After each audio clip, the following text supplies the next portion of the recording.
Quer ajudar o Papuzini a continuar existindo? Vai em apoia.se/papuzini e contribua com o valor que você puder. As recompensas vão desde um grupo secreto com conteúdo exclusivo do canal até sorteios de sketches e quadrinhos. A sua ajuda é muito importante. Então, boa noite, pessoal. Eu queria primeiramente agradecer o convite do Douglas e da Dani. Queria agradecer também a editora Nemo, a presença do Fabien Tumé, a presença de todos vocês aqui. Hoje a gente vai bater um papo com o Fabien Tumé, que, para quem não sabe, é um quadrinista francês, autor do Não Era Você Que Eu Esperava, material que foi lançado ano passado aqui no Brasil pela editora Nemo. Só resumidamente falando sobre esse quadrinho, é um quadrinho que fala sobre o nascimento da segunda filha do Fabien, que nasceu com síndrome de Down, e ele conta sobre todo o processo, inicialmente de dor, depois de aceitação, de aprendizado e do despertar do amor dele pela filha. Particularmente falando, é um dos quadrinhos que eu mais gostei de ler no ano passado, e por isso é um prazer estar falando aqui contigo, Fabien. E primeiro eu vou bater um papo aqui com ele, mas já a gente abre as perguntas para vocês também, então fiquem à vontade. Fabien, boa noite. A primeira coisa que eu queria te perguntar é o seguinte: enquanto eu lia o Não Era Você Que Eu Esperava, uma das coisas que eu mais admirei é o quanto você foi sincero no quadrinho. E eu sei que inicialmente você pensou em contar essa história através de outros personagens, mas eu queria saber o seguinte: a partir do momento que você decidiu que seria um quadrinho autobiográfico, como é que foi produzir uma obra em que você se expôs tanto assim? Houve algum receio em relação a essa exposição? Ou você sabia que essa era a forma correta de contar essa história? Na verdade, tudo começou com essa vontade de fazer tipo um documentário sobre o que acontecia na cabeça de um pai que recebia essa notícia e uma filha com a deficiência, de uma maneira inesperada.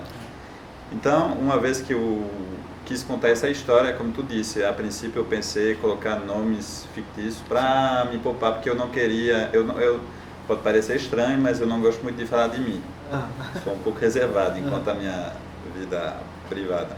Então eu pensei em colocar outros nomes, só que para mim o que era forte nessa obra era o fato de ser verdadeiro, porque se eu colocasse outros nomes, as pessoas iam dizer, não, mas isso é uma história, mas na vida real não pode acontecer assim. Então eu me autoconvenci que era necessário colocar meu nome. E já que a ideia de base do livro era justamente contar essas etapas e tudo, eu tinha que contar tudo, porque senão a obra, a história perdia o senso.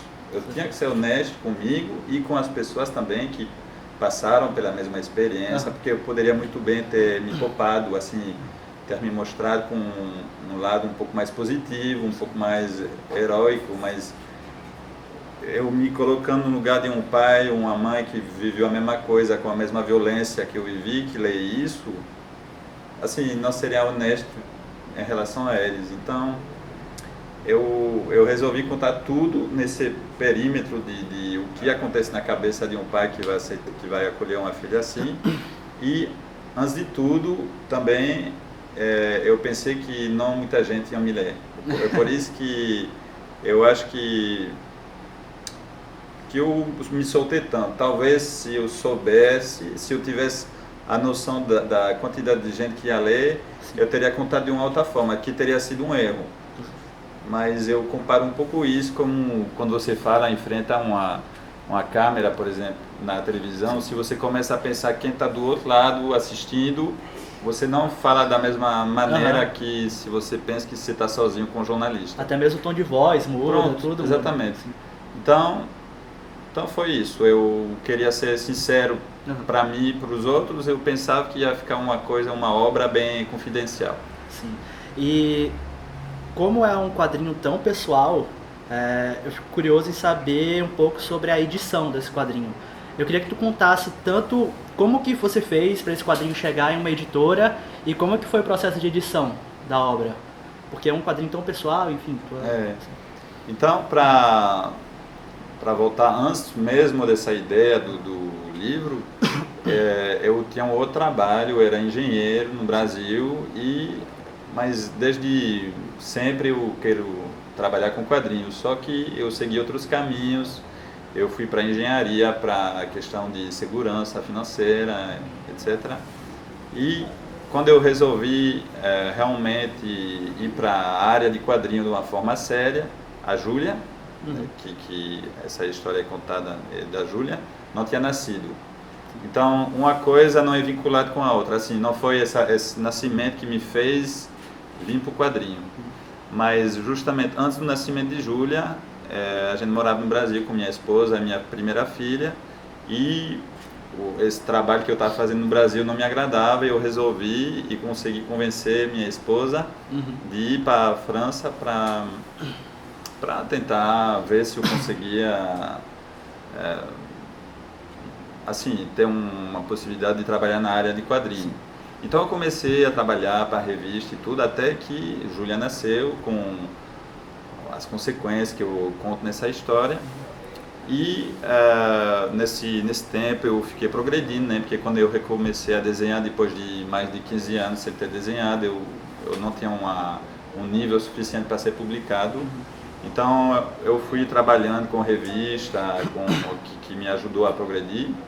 E eu resolvi, nessa época, eu acho que Júlia tinha 2 anos, eu estava muito tranquilo com a situação de Júlia, com o fato dela ter essa síndrome de Down, eu já estava resolvido. E eu decidi ir para Angoulême, que é um dos maiores festivais de quadrinho da França e talvez até internacional. Com certeza. E porque é um bom lugar quando você é um autor que está começando, para você mostrar seu trabalho para editores. E como eu nunca tinha tido aula de desenho, eu era autodidata, eu achei que poderia ser interessante ter um retorno sobre o meu trabalho. Talvez eu estava me enganando e eu nunca ia poder conseguir trabalhar na área de quadrinho. E eu fui falar com um editor e ele já conhecia através da internet um pouco o meu trabalho. E ele disse, sim, eu gosto. E qual seria um projeto, uma ideia? Realmente eu não fui com a intenção de ter um projeto para vender, mas eu já tinha pensado justamente nessa história, da possibilidade de contar a história do nascimento de Júlia e do que provocou em mim, na minha família. E quando ele disse, pronto, qual seria um projeto, a gente começou a falar disso. Eu vi que ele gostou e pronto, pouco tempo depois ele me ligou para dizer que ele estava a fim de fazer o livro. Eu fiquei um pouco surpreso, eu acho que eu chorei um pouquinho de emoção. E depois eu fui trabalhando, nessa época eu ainda era engenheiro, quer dizer que eu tinha um serviço de dia, assim, de trabalhar, eu chegava à noite, cuidava das minhas filhas, e à noite eu ia trabalhar para fazer o livro. Então foi assim que o Não Era Você Que Eu Esperava nasceu. Sobre essa parte da profissionalização de quadrinista, tem 2 perguntas na verdade. Eu li uma entrevista que você comentou que inicialmente você achava que era somente um desenhista, que não conseguiria produzir um quadrinho sem ser em parceria com um roteirista. Qual foi o momento de virada, de mudança que você percebeu que, não, eu consigo escrever e desenhar uma história? Realmente o que me fez ir para a área de quadrinho era a vontade de desenhar e o gosto pelo desenho. Mas eu sempre achei que eu não tinha capacidade de contar história, porque na época da escola eu era mais voltado para a área de ciência e a área literária não era meu forte. E por isso, quando eu comecei o quadrinho, para mim eu era um desenhista, eu não era capaz de contar história. Sim. E quando eu comecei a publicar em revista e tudo, era sempre com um roteirista. E uma vez eu participei de era um concurso para um site que queria lançar um livro coletivo com vários desenhistas que eram selecionados entre os participantes. E eu participava junto com o roteirista, e ele me mandava aos poucos as páginas, o roteiro das páginas. Só que de um dia para o outro ele desapareceu, não teve mais notícia dele eu tive que concluir a história. E aconteceu que a minha história foi uma das escolhidas para essa edição. Era uma edição de pequeno porte, mas assim, para mim, que está começando, era uma coisa já de valor. E isso me mostrou que realmente eu podia tentar escrever, e eu fui escrevendo e eu vi que eu gostava de escrever, que talvez era a parte que eu preferia e que, pronto, e hoje eu acho que quando eu faço um quadrinho, a parte que realmente me agrada mais, eu gosto de tudo, mas se eu tivesse que escolher uma parte, seria a parte da escritura, do roteiro. E foi depois do Não Era Você Que Eu Esperava que você pôde realmente se profissionalizar como quadrinista? Sim, porque na verdade essa publicação de Não Era Você Que Eu Esperava, ela teve um impacto muito forte, porque logo desde o começo a imprensa francesa se interessou muito nessa história, teve Jornal Nacional, um monte de imprensa, e isso, claro, ajudou a divulgação do trabalho e o sucesso do livro, e com isso eu pude começar a ganhar um pouco de dinheiro, né? Que também é uma coisa importante quando você faz quadrinhos. E com esse pequeno sucesso eu pude já ter a oportunidade de começar um outro livro rápido com a mesma editora. Sim. E diminuir aos poucos a parte do meu trabalho de engenheiro até parar completamente de ser engenheiro para me consagrar ao quadrinho. Falando agora, voltando um pouco sobre o tema do quadrinho, a gente sabe que até hoje o tema Síndrome de Down ainda é cercado de muita desinformação, e essa desinformação pode virar tanto preconceito, quanto simplesmente ser aquela questão de a gente não saber exatamente tantos detalhes, né, sobre essa condição, e o quadrinho ele tem um aspecto muito informativo e até didático, eu diria. E eu acho que, se trabalhado de outra forma, esse aspecto didático poderia ser tedioso, poderia ser meio chato para o leitor, mas definitivamente não é. Eu queria que você falasse um pouco sobre esse aspecto do quadrinho. Como é que você pensou em contar, por exemplo, detalhes sobre a síndrome de Down e o que é exatamente? Como é que foi essa parte?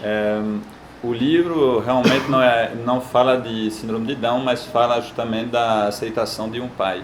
Só que tem momentos que eu falo da síndrome de Down, então, para quem não sabe o que é a síndrome de Down, eu queria explicar de maneira muito simples de onde vem, assim, o que implica, mas eu sei que se eu fosse ler um livro que fala de uma doença, eu não queria ter 50 páginas me explicando em detalhe como foi descoberta a doença, porque eu queria uma coisa bem simples, só para esclarecer um pouco a situação e para deixar a história andar de maneira mais fluida. Sim. Então, pronto, mas eu acho que tem 3 ou 4 páginas que eu falo disso, mas realmente a minha intenção foi só ajudar o leitor a compreender um pouco mais a problemática, mas sem ficar pesado demais nessa direção. E você escolheu em cada capítulo colorir com uma cor diferente. Teve algum significado por trás disso? Foi uma questão estética? Ou por que você resolveu fazer dessa maneira? Então, geralmente nesse formato de livros que são graphic novel, por uma questão financeira e de rapidez de execução, você mas você tem a tendência a se orientar em direção à forma de você colorir de uma maneira rápida. E essa maneira de colorir com tonalidade mais básica é bem mais rápido do que uma colorização tradicional, vamos dizer assim. Então essa intenção já existia, eu queria ter uma tonalidade de azul ou de verde ao longo do livro, e como o livro é dividido em capítulos, a gente, conversando com o editor, a gente achou que poderia ser interessante trazer um pouco de ritmo na história, mudando as cores de um capítulo para outro e escolhendo as cores de acordo com a temática do capítulo. Que, por exemplo, quando eu soube da trissomia de Júlia, a cor escolhida é um vermelho, porque foi uma coisa um pouco chocante, violenta. Sim. Ou quando eu estou no Brasil, porque no começo do livro eu conta esse começo de gravidez que eu estou morando no Brasil, então eu escolhi os tons mais quentes. Então foi assim que a gente escolheu as cores. Eu fico curioso muito em relação ao feedback que você recebeu desse quadrinho. E mais curioso ainda, na verdade, em relação ao feedback que talvez você tenha recebido de pais que têm filhos com síndrome de Down, ou talvez pessoas com síndrome de Down. Teve algum desses retornos que foram marcantes para você? Algum que você pode contar, assim? Eu tive realmente muitos retornos, inclusive tem uma pessoa que... Eu lembro uma mãe que me escreveu dizendo que ela tinha lido o livro antes de ter um filho e que depois do nascimento, que descobriu que a filha tinha síndrome de Down, deu ainda mais, assim, foi tipo uma revelação, assim, ela tinha lido essa história sem saber que ela ia ser mãe de uma criança com síndrome de Down, ela descobriu que está com síndrome de Down. Ela me escreveu dizendo que estava devastada com essa, assim, estava muito mal com essa história. E eu tentei responder como eu podia, que é uma etapa complicada, mas que uma vez que o tempo passa, que você olha essa experiência, realmente é uma experiência de vida que lhe transforma e tudo. E ajudou tanto a ela que ela acabou escrevendo um livro, e nesse livro ela conta justamente dessa troca que ela teve comigo. E essa ajuda que proporcionou a ela, tanto esse livro, Não Era Você Que Eu Esperava, e a maneira que eu falei para ela, porque eu acho que, mas até para mim, quando eu estava ainda nessa fase de tentando entender o que era ser um pai de criança com síndrome de Down, o que me tranquilizava era a experiência de outros pais que tinham passado pela mesma experiência. Sim. E nem tanto as explicações mais científicas dos médicos me explicando o que era a síndrome de Down, porquê, como, mas quando eu sabia, por exemplo, que tinha uma família que tinha tido uma criança com síndrome de Down e que essa criança, uma vez adulta, era autônoma, era muito capaz de ter uma vida mais ou menos normal, independente, aí isso me ajudava muito naquela época. Então pronto, eu tive muito esse tipo de e-mail, de mensagem, ou de pais que não tinham tido uma criança com síndrome de Down também, mas que se reconheceram um pouco nessa situação, assim, imaginando que talvez na mesma situação teriam tido a mesma reação. E nesse momento eu realizei que isso que eu estou descrevendo é uma coisa muito universal, na verdade. Eu acho que pode concernar muita gente. Assim, muita gente pode se reconhecer nesse comportamento. Com certeza. Tanto pais de crianças com síndrome de Down, quanto qualquer pessoa, na verdade, né? Se coloca no seu lugar, acredito, assim. Fabiano, falando um pouco sobre mercado de quadrinhos, você já morou em vários países, né? Você morou aqui no Brasil, você até fala, eu acho, no quadrinho sobre vários lugares que você morou. O que você vê, assim, de marcante em relação a fazer quadrinhos em cada um desses lugares? Ou então, o que você vê de marcante, de diferente hoje na produção de quadrinhos da França, que é onde você mora, né? Bom, os lugares onde eu morei, realmente, o quadrinho ele mais, como eu posso dizer, mais importante no Brasil e na França, porque eu morei na África, eu morei no Caribe, são lugares onde não tem muito quadrinhos. Quando eu morei no Brasil 10 anos atrás, também o Brasil, que não é um Brasil típico, né, que é o Nordeste, então o Nordeste é bem diferente do Sul, do Sudeste, então eu só posso falar do Nordeste, mas quando eu morei no Nordeste, quando eu cheguei na Paraíba 10 anos atrás, não, 15 anos atrás, 15 anos. Rapaz, eu sou velho. O tempo passa. Quando eu cheguei na Paraíba 15 anos atrás, o quadrinho era muito pouco, era a Turma da Mônica, era super-herói. Quando você ia para uma livraria não tinha nenhum quadrinho. nacional, autoral, importado, mas de uma forma mais autoral. E eu vi aos poucos as prateleiras das livrarias se abrindo. Hoje ainda, no Nordeste, ainda é muito restrito. Com certeza. Mas já está bem mais do que na época, quando eu cheguei no Brasil. E mais eu estou vendo que tem mais e mais autores nacionais que estão já criando dentro do país, mas também indo para fora, para o estrangeiro. Na França a gente conhece Fábio Moon, Gabriel Bá, Marcelo Quintanilha. Assim, tem alguns autores brasileiros que estão conseguindo exportar, e não é só importação de quadrinho francês no Brasil, mas também do outro lado, exportação de autores brasileiros para a Europa. E pronto, foi isso a minha visão do quadrinho brasileiro. Hoje eu estou vendo uma variedade muito mais importante de forma de expressão, de arte, mas é claro que o mercado francês, europeu é muito mais amplo e rico do que o mercado brasileiro. E é por isso também que quando eu resolvi atuar na área de quadrinho, eu fui para a França, porque eu sabia que eu ia ter mais oportunidade encontrando o editor lá na França do que aqui no Brasil, e pronto.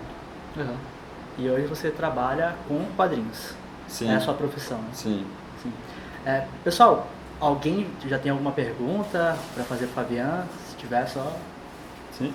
É que você falou que há 15 anos não era igual, né, no Brasil, né? Mas como você enxerga a internet nesse processo, né, de lançar? Porque os autores no Brasil eles fazem muito cartaz, né? O crowdfunding.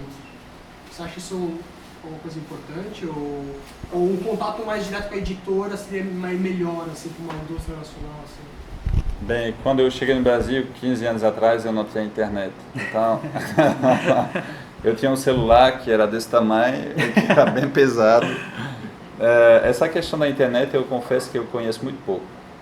Seja aqui no Brasil, na Europa. Eu sei que é uma forma muito interessante de você divulgar seu trabalho, muito fácil. Se você começa a ter mais visibilidade, é muito mais fácil de você entrar em contato com editores que talvez já viram o seu trabalho na internet. Mas tudo isso foi tão rápido que eu acho que 15 anos atrás o Facebook nem existia, o blog eu nem sei se existia. Então hoje eu não conheço suficientemente essa questão da internet no Brasil para ter uma opinião. Na França eu vejo a internet mais como uma forma de você divulgar seu trabalho do que como uma forma de você trabalhar e ter um retorno financeiro sobre o seu trabalho. Todas as experiências que eu vi de tentativa não é crowdfunding, mas você tem pessoas que pagam para você publicar seu quadrinho na internet.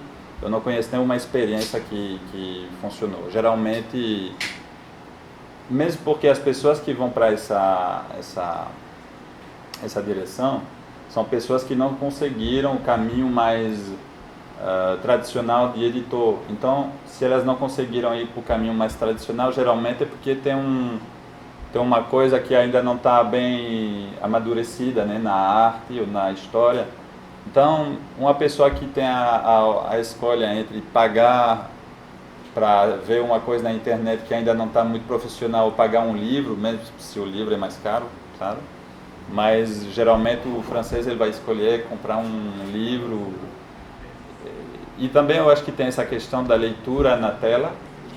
Não, eu estou falando dos autores que publicam os seus próprios livros de crowdfunding. Assim. Quer dizer, uma vez impresso? Impresso. Mas eu soube de uma experiência na França que fez muito sucesso. É uma autora, mas que já tinha um público, que já tinha sido publicada, que tem uma comunidade bem rica. Mas quando você começa, eu acho que é muito, muito complicado você conseguir juntar uma grana para publicar seu quadrinho. Mas aqui no Brasil, não sei. Alguém Tem mais uma pergunta? Não? Tem? Faz tempo que eu li, mas se eu falar um pouco aqui, me corrija. Você parece que já tinha um certo receio pela sua filha anterior, né, com relação à síndrome de Down. Você chegou a se debruçar em pesquisas sobre e tal?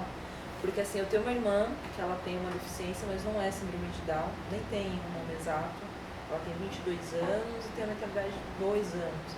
E a partir do quadrinho foi a primeira vez que eu senti vontade de saber exatamente assim, superficialmente, essa parte técnica do que aconteceu e tal.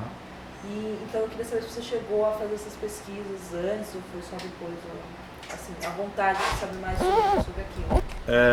Na verdade, essa pesquisa eu fiz logo no começo, porque teve uma falta dos médicos que demoraram a explicar um pouco o que era. Então eu tentei, para mim mesmo, buscar na internet, só que geralmente quando você tem um problema de saúde, você ir buscar na internet é um grande perigo. Porque você está com dor de cotovelo e você descobre que na verdade é um câncer do cérebro. Então eu comecei a ver coisas, mas eu não estava pronto para receber algumas informações, porque, por exemplo, eu li que, estou falando assim, uma mãe que diz: é maravilhoso, a minha filha, que tem síndrome de Down, andou com 3 anos. E eu já tinha um filho. Eu sabia que um filho anda com 1 ano. Eu disse: rapaz, se isso é uma coisa boa, imagina o que é ruim, porque a criança que... Então, a partir daí eu parei de... E aí eu li outras coisas horríveis, uma criança com síndrome de Down, mais autismo, mais leucemia. Eu disse: bom, se é só síndrome de Down, para mim já está suficiente.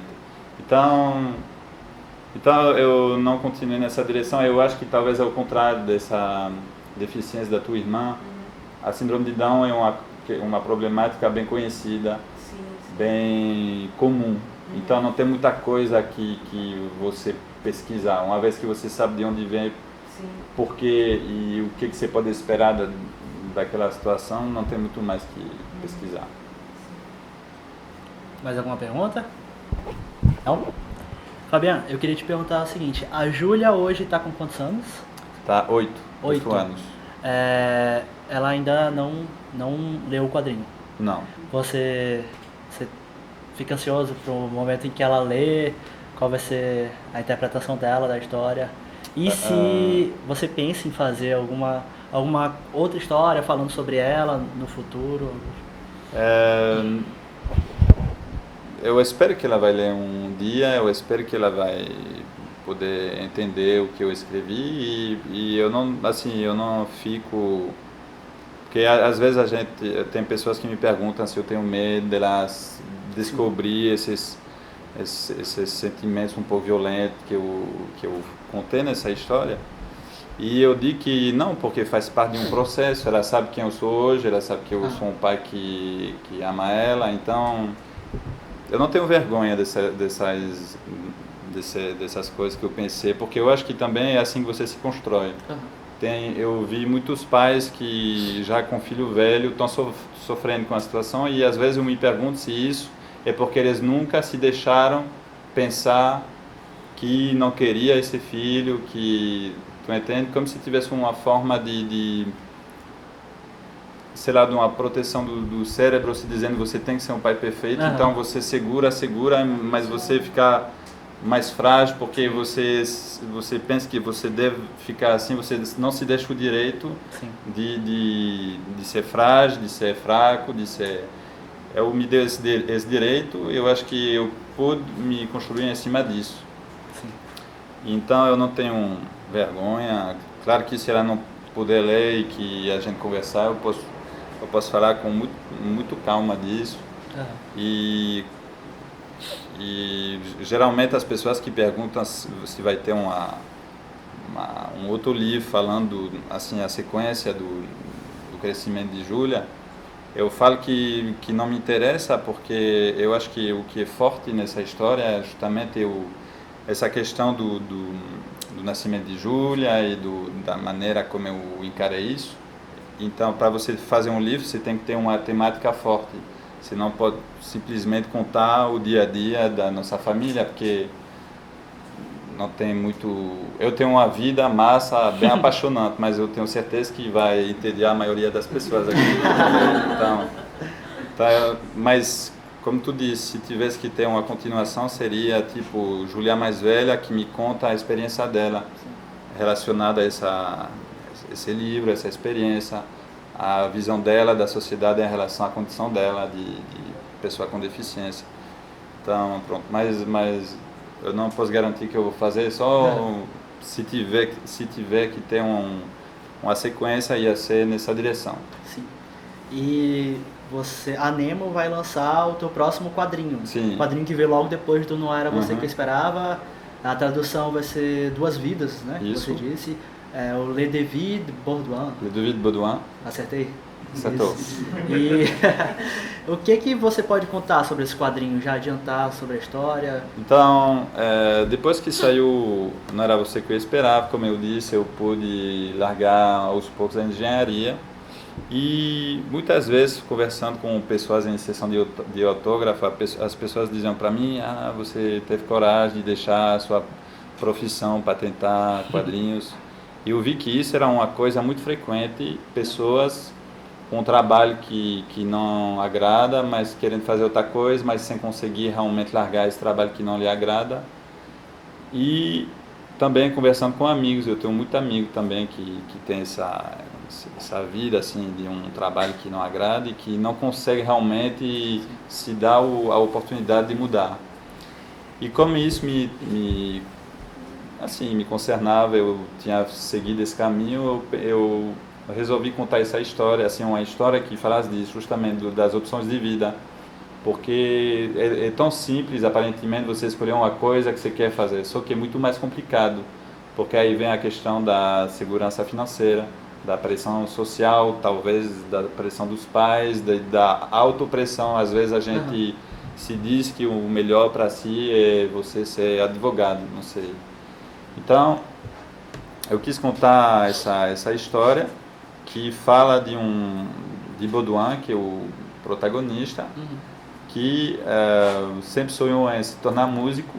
Então a gente acompanha, na verdade, são meio que duas histórias paralelas, onde a gente vê Baudouin sendo jovem com essa ideia de se tornar músico, e o Baudouin de hoje, que é um advogado que não tem vida, na verdade, porque ele passa o dia no escritório, ele chega em casa morto de cansado, ele dorme, aí se acorda e volta para o trabalho. Então, eu contei essa história de Baudouin, que vai tentar aos poucos se orientar para a vida que ele sonhou. Exclusivo, viu? A Nemo vai lançar em agosto esse quadrinho aqui no Brasil. E eu sei que nem lançou esse quadrinho ainda aqui, mas você já está trabalhando em alguma outra coisa? Sim. Dá para adiantar? Sim. O título na França é A Odisseia de Aquim. E, na verdade, eu encontrei na cidade onde eu moro, na França, uma família de refugiados da Síria. E o pai dessa família começou a me contar a história dele, como foi, por que ele resolveu vir para a França, as condições como ele veio para a França. E ele me contando essa história, realmente eu vi que era uma história incrível, e eu quis contar essa história em quadrinho. Então, durante um ano, ele me contou isso, eu gravei, e eu estou passando agora essa história em forma de quadrinhos. Pessoal, alguém tem mais uma? Venceslau. Sim, eu cheguei meio tarde, atrasado. Se você respondeu, não precisa responder, porque o Carlos está gravando aí, depois eu coloco no YouTube. Pode responder. É que assim, não era você que esperava que foi seu primeiro quadrinho? Porque já foi o primeiro. Isso. E você lançou ele primeiro na França. Isso. É porque assim, lá a França aparentemente é um mercado muito competitivo. Eu não sei se você já abordou esse assunto aqui. Não? Então eu queria que você contasse um pouco mais, porque assim, seu primeiro quadrinho lançou na França, que é um mercado concorrido. Qual que é esse processo, assim, sabe? Só para o Venceslau, o quadrinista. Ok. Trouxe presentinhos aqui para você. Obrigado. Na França, eu contei um pouco antes que é um pouco tem dois lados. De uma forma é muito mais fácil você ser fácil. É mais fácil do que no Brasil você ser publicado. De outra forma é muito complicado você sair um pouco dessa quantidade enorme de quadrinhos que são publicados. Eu falei que são 5.000 quadrinhos lançados por ano. Então, quando você chega aqui, você é um jovem autor desconhecido, com a história que, a princípio, pode apavorar um pouquinho, é claro que as expectativas não são muito boas. Assim, você pode pensar que você vai ficar uma semana na prateleira da livraria, depois desaparecer, porque é um pouco como no cinema, sai na quarta-feira, nas livrarias. Se os primeiros dias são bons, você tem possibilidade de ficar um pouco mais, mas se você não vende, já na outra quarta-feira, a pessoa da livraria tira, porque tem centenas de outros livros que estão chegando para tomar seu lugar. Então, realmente, quando eu fiz, para mim, já era uma vitória você ser publicado. Eu não me projetava além disso. Para mim, eu estava publicando um quadrinho e eu já era feliz com isso. Realmente, depois que eu pensei, verdade, tem essa questão da venda. Quando você faz um quadrinho, o interessante é você vender, né? Mas, como eu falei, eu tive a chance, quando o livro foi publicado, que logo cedo a imprensa se interessou por ele. E foi uma imprensa muito, como que eu posso dizer, muito importante, porque teve o Jornal Nacional, programa de televisão, de rádio nacional. Então, isso ajudou muito, é claro. E foi, assim, se tornou rápido um sucesso, um pequeno sucesso em comparação a outros títulos, mas uma venda significativa. E pronto, o livro, na verdade, se instalou mais ou menos na paisagem do quadrinho nacional. Até hoje está vendendo, está continuando. E na capa ali das livrarias. Isso, e pronto. Eu tive um pouco de sorte, cheguei num bom momento, com uma boa história, e agradou, e foi assim. Porque assim, eu li a história, assim, eu falei, não é possível que isso aqui seja a primeira história. É verdade, né? Porque, tipo, a narrativa é muito boa, além dessa mensagem que o pai que vai passar por isso, né? Deus queira que não, mas que vai passar por isso. Além disso, eu acho que tem todo um embasamento que é uma história muito forte, sabe? Às vezes você se emociona com detalhezinhos, manja. Porque quando eu vi a Lulu. A pequena ou a grande? A grande, a mais velha. A Luísa. Quando ela chega e a Júlia chega na casa, você já vê que, tipo, primeiro ela fica curiosa em que é aquilo e fica super feliz, sabe? Aquilo ali, tipo, me emocionou bastante. Porque, assim, em contrapartida, tava tendo toda essa emoção de toda a sua sinceridade em cima da história. Falei, caraca, ele foi muito forte em contar isso, assim, sabe? Eu acho que pouquíssimas pessoas passariam tanta verdade. E aí você vê o olhar de uma criança sobre essa situação também, sabe? E eu falei, caramba. Mas enquanto a narrativa é meu primeiro quadrinho publicado, mas eu não cheguei de nada para esse quadrinho. Teve todo um processo de trabalho. Eu comecei desenhando por mim e depois tentei divulgar esses trabalhos através da internet ou de revista.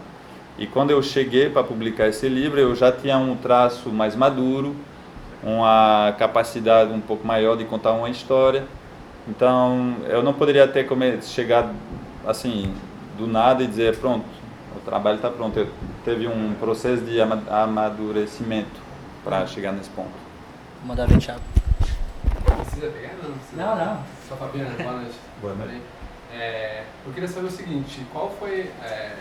eu queria saber se você teve algum retorno de pais que passaram pela mesma situação que você, seja um retorno positivo ou então, enfim, negativo mesmo, de críticas,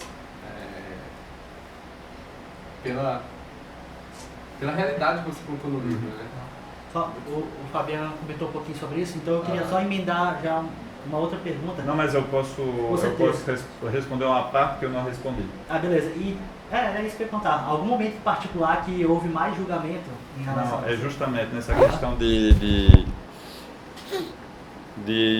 mensagem negativa eu não vi. Eu não vi crítica negativa. eu acredito que deve existir pessoas que não gostaram, mas elas não se manifestaram. Talvez porque eu tenho 1,92, elas têm medo, não sei. Mas eu nunca vi. E minha mãe que fica, como que eu posso dizer, colocando meu nome todo dia na internet para verificar se ninguém está falando mal de mim. Tá pesquisando no Twitter. Ela nunca chegou para mim para dizer, olha, eu vi esse comentário ruim. É verdade que ela não domina o português, nem italiano, nem alemão, mas na França, pelo menos, ela se assegurou que todo mundo estava gostando. Senão, eu acho que ela mandava uma milícia lá para matar o cara.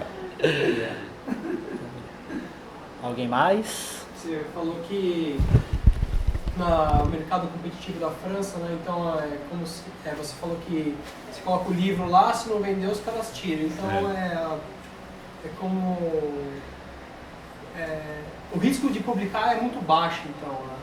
Porque se os caras se dá o luxo de tirar um quadrinho que não vendeu, porque o risco tem um monte de gente e a publicação é um pouco barata na minha cabeça. Queria saber um pouco mais especificações, coisas específicas do mercado francês, né? Porque parece que no Brasil não é tão barato publicar um livro, e os livros são sempre caros também, né? Deve ter um risco muito mais alto publicar aqui que na França. Queria que você falasse um pouco mais sobre o mercado, assim, tipo, como é publicar na França? O que são os gargalos, ou quais são as facilidades, assim? Gargalos? No sentido de publicação, de dificuldade. Ok, dificuldade. Já existe essa questão que eu falei, que são muitos quadrinhos sendo publicados. Então, também a editora, para existir nesse mercado saturado, ela precisa se fazer ver. Então, para você se fazer ver, você tem que também participar dessa produção, né? Se você tem uma editora que só faz 10 livros por ano, enquanto as outras fazem 200, mesmo que esses 200 sejam de qualidade inferior, essas outras editoras vão ser mais presentes na livraria. Então, tudo isso favorece essa produção muito alta de quadrinhos. Muitas vezes tem livros que são publicados. O fator principal dessa publicação é você ocupar o espaço na livraria para a editora mostrar que ela está presente na livraria. Tu entende? E outra coisa, eu acho que essa questão de fabricação de livro é mais barata, talvez, que no Brasil, porque, por exemplo, às vezes, um título que funciona super bem, tem um momento que vem um outro livro, um lançamento que é bem importante da mesma editora. Como vai custar caro tirar esse livro que funciona razoavelmente bem, estocar, vai custar caro, ela vai preferir destruir o livro, para depois reimprimir quando for o momento do outro título ter saído. Você entende? Então, tem também essa questão da produção, que a impressão do livro não é tão cara. Então, tudo isso faz com que tenha esse movimento direto de novos livros saindo, de livros que venderam apenas 100 exemplares e desaparecer completamente do mercado. É um pouco violento quando você é autor e você trabalha 2 anos no livro, que ele sai, você vende 100 exemplares, que depois, numa semana, ele não existe mais. Mas é assim. Não era...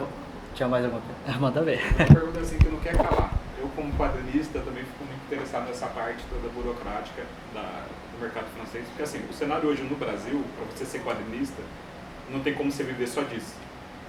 Salvo um ou outro, e olha lá ainda.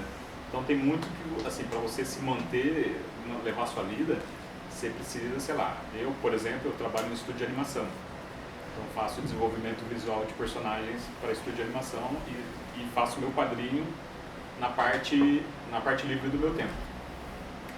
Na França, é possível viver só de quadrinho ou também é um cenário parecido com o Brasil? Não, sobre isso também. Não, é possível, agora é também bem complicado. Na verdade, eu vou falar números que talvez não são exatamente esses, mas eu acho que tem em torno de 3.000 autores de quadrinhos. Eu acho que mais da metade ganha menos do que o salário mínimo. Então, quer dizer, você pode ser quadrinista, só quadrinista, mas você vai comer arroz com feijão todo dia, tá entendendo? e muitos deles têm que ter outro trabalho. Pode ser um trabalho que é ligado a essa área, pode ser ilustração, pode ser professor de arte, pode ser engenheiro, padeiro, trabalhar em bar, tanto faz. Depois tem uma pequena parte, mas uma parte importante, vamos dizer 20%, que ganha o salário mínimo. Então já está conseguindo sobreviver um pouco melhor, mas de forma bem humilde. Depois tem uma outra parte, que vamos dizer também 20%, que ganha bem sem luxo. E tem uma pequena parte, a minoria, que ganha muito, muito bem, porque os livros são vendidos em 100 mil exemplares, 200 mil. Aí realmente são pessoas ricas. Mas, visto tudo isso, a grande maioria dos quadrinistas não vivem bem do quadrinho e há necessidade de ter uma outra atividade para se sustentar. Como foi para sua família, para sua mãe, para sua esposa saber que você estava escrevendo sobre sua filha? Foi retratando isso?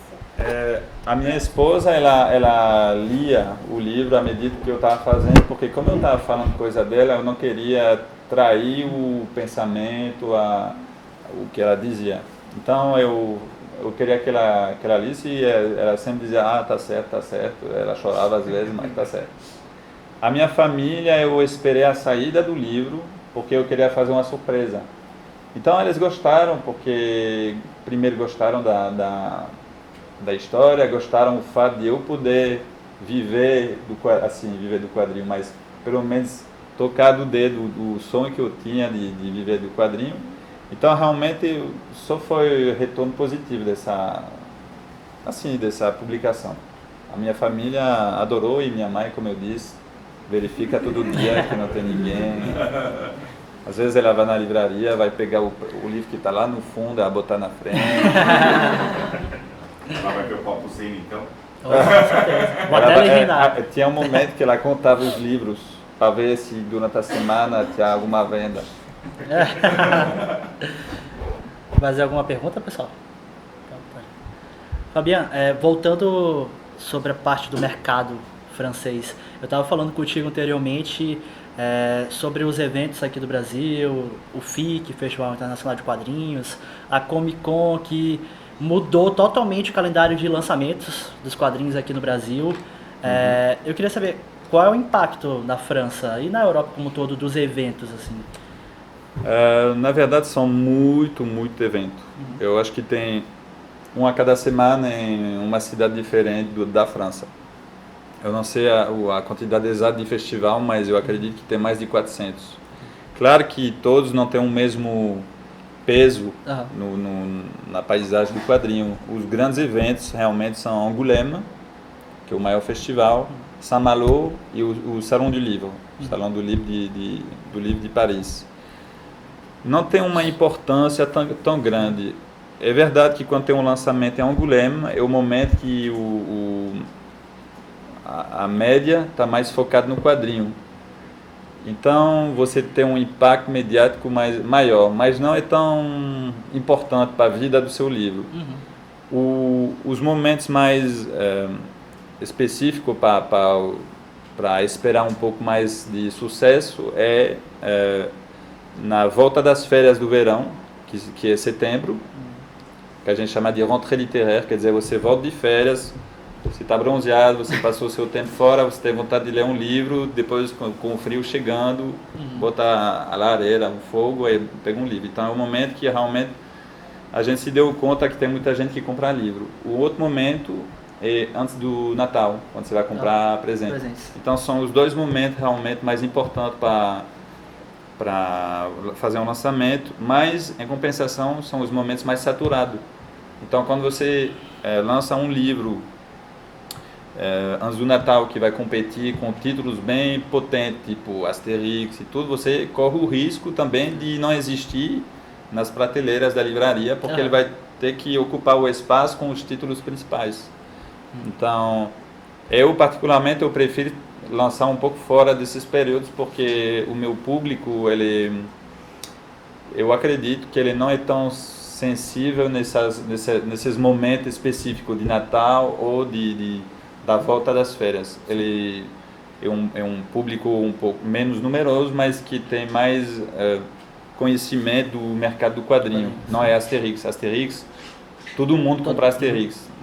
E quando você compra uma graphic novel é porque você já conhece o quadrinho, você já tem um conhecimento maior dessa área. Aham.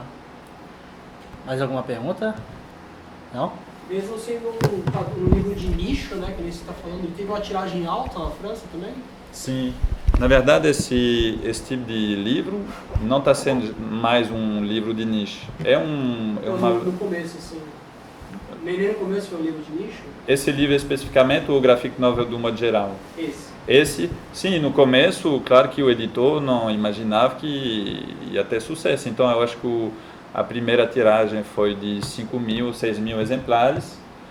E logo cedo ele teve que reimprimir, porque com a imprensa foi importante. E hoje a gente deve estar com 30.000 na França, eu não sei fora, né? Mas pronto, foi assim. Fabiano, mas é um livro também que ele tem um potencial muito grande de atingir um público além do público de quadrinhos. Assim, pessoas que têm uma experiência pessoal e se interessam pelo livro, pelo tema. Assim, isso realmente aconteceu? Você tem conhecimento de Sim, eu realizei, mas não somente esse livro, mas outros livros um pouco dessa mesma tonalidade, assim, graphic novel, que falam de histórias de sociedade mais contemporâneas, porque recentemente na França, assim, na última década o mercado se abriu muito, primeiro para as mulheres, porque tradicionalmente o leitor de quadrinho era mais homem, porque nos anos 60 tinha a revista para criança, que era a revista para menino, não tinha revista para menina. Então esses meninos que liam quadrinhos se tornaram autores de quadrinho e consequentemente esses autores eles faziam obra um pouco mais voltado para o público masculino, de cowboy, de ficção científica.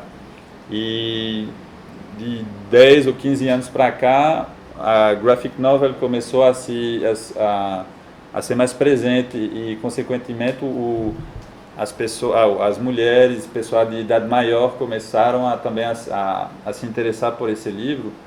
E eu lembro de uma experiência bem legal que eu fiz um bate-papo não é um asilo, porque o asilo tem um lado um pouco, mas é uma casa que acolhe a pessoas de uma certa idade.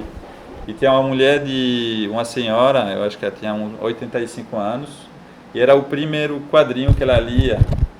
E ela disse, nossa, é incrível, eu não imaginava que a gente podia contar uma história dessa, se eu soubesse eu teria começado bem mais cedo, mas para mim quadrinho era Tintin, era esse tipo de publicação. Então realmente eu estou vendo que está abrindo assim, as pessoas a esse tipo de leitura. A última pergunta, quem ia dividir a mesa aqui comigo era o Ramon Vitral, do blog Vitralizado, e ele me enviou uma pergunta, se eu pudesse fazer para você.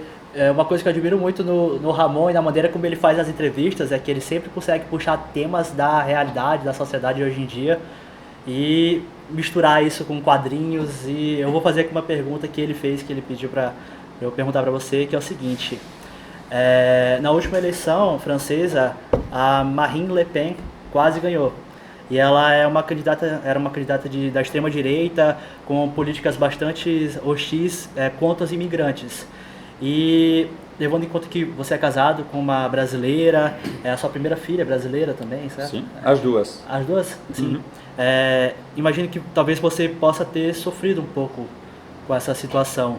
E o Brasil está em um ano de eleição também, que a gente está vendo uma popularização crescente dos candidatos de extrema-direita, com políticas semelhantes às da Marine Le Pen.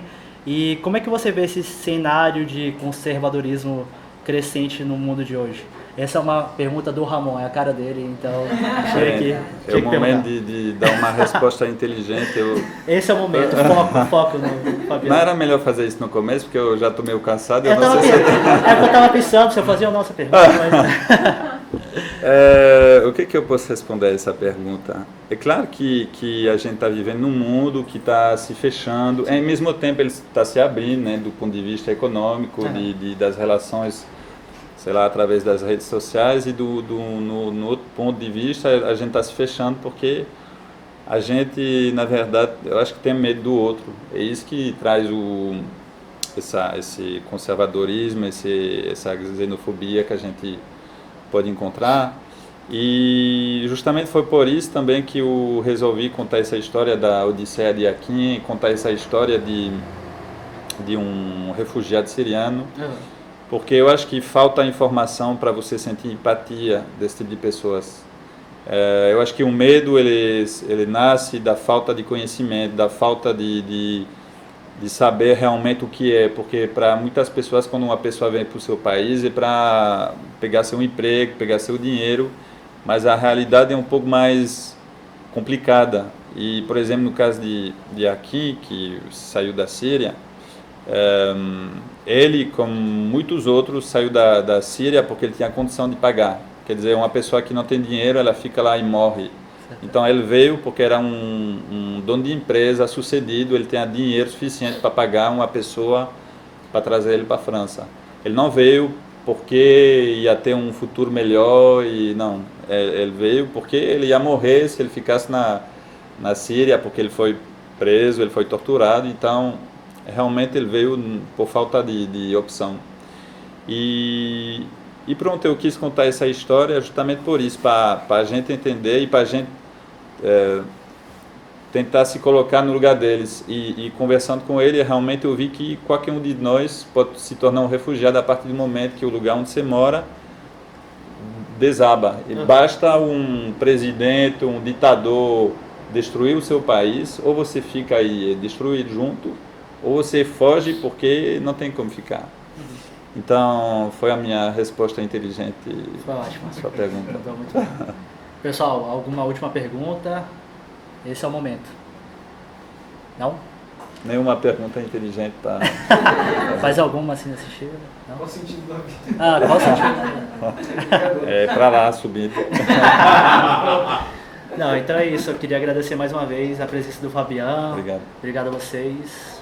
Então é isso, pessoal. Obrigado.